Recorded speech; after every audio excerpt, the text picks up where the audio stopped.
artist would not fear the censor, where the scientist would not be bound by petty morality, where the great would not be constrained by the small. And with the sweat of your brow, rapture can become your city as well. When we started thinking about making BioShock, I think we looked out at the first-person shooter space and we sort of said, what's missing? We thought the genre had gotten a little stale.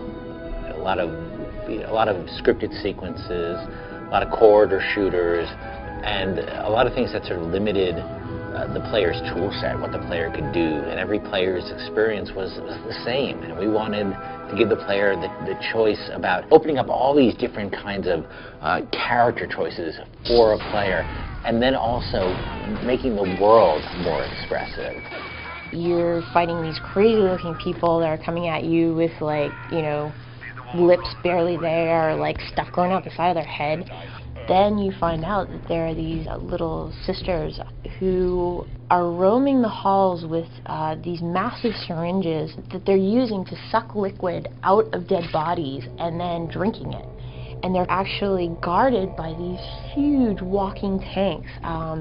These guys in some kind of diving suit called Big Daddies. What's great about the Big Daddies and Little Sisters is that they present this wild card. They're just going about the world doing their own thing. But they're also, the Big Daddy's the powerhouse of the world, and he's fiercely protective of the Little Sister. I think that one of the things that makes the Gatherer Protector AIs unique to BioShock and unique in games in general is their specific relationship to one another in the game.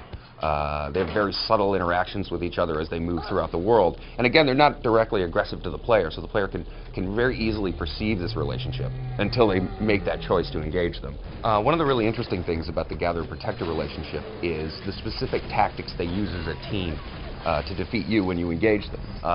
And this can be everything from the Protector actually physically grabbing the Gatherer and placing her behind him, or in some cases he can actually pick her up and put her on his suit and is able to run away. Imagine the Big Daddies sort of as like a roving boss battle in the world.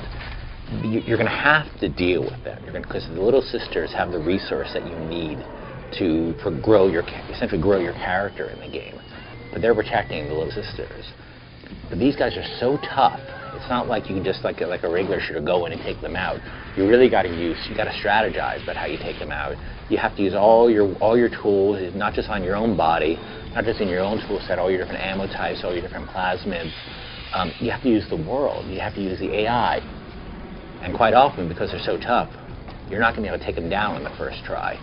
You attack them, you go in there, you slam them, you realize, okay, this is too tough, and you're going to have to take off and go rethink your strategy.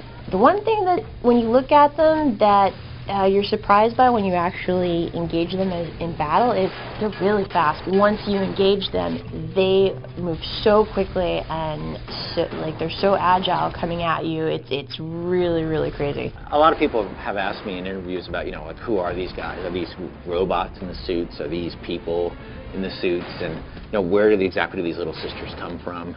And I think we're not talking a lot about that, because I think that's one of the joys of BioShock, is that it's a lot of questions. One of the fun parts of the game is that we don't start with a giant text scroll that, in a long time ago in a galaxy far, far away. Part of the fun of the game is figuring out the mystery.